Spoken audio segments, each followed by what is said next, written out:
విజయవాడలో ఏపీ విద్యుత్ trade unions struggle committee ఆధ్వర్యంలో ఉద్యోగులు కాంట్రాక్ట్ కార్మికులు ధర్నా నిర్వహించారు. విద్యుత్ కాంట్రాక్ట్ కార్మికులను పర్మనెంట్ చేస్తామన్న హామీని కూటమి ప్రభుత్వం నెరవేర్చాలని డిమాండ్ చేశారు యూనియన్ నాయకులు.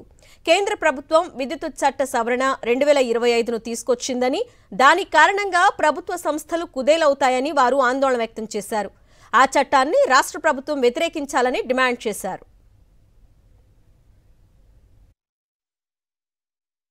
ఈ విద్యుత్ అనేటువంటిది ప్రైవేటు వ్యక్తుల చేతుల్లోకి వెళ్తే క్రాస్ సబ్సిడీలు వెతివేయబడతాయి, రైతుల ఉచిత విద్యుత్కు ప్రమాదం ఏర్పడుతుంది.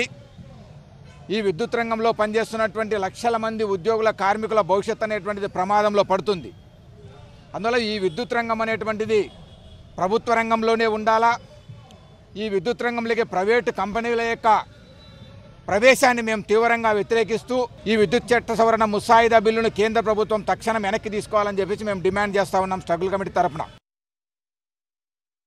విద్యుత్ సంస్థకు నష్టాలు వచ్చేటువంటి ఇలాంటి విధానాలు అనేక అవలంబిస్తూ ఈ నష్టాలకు కార్మిక ఉద్యోగులే కారణమంటూ విద్యుత్ సంస్థను ఒక నష్టాల బాటలోకి నెట్టేసి ఈరోజు ప్రైవేటు వారికి అప్పచెప్పేటువంటి ప్రయత్నం చేస్తుంది.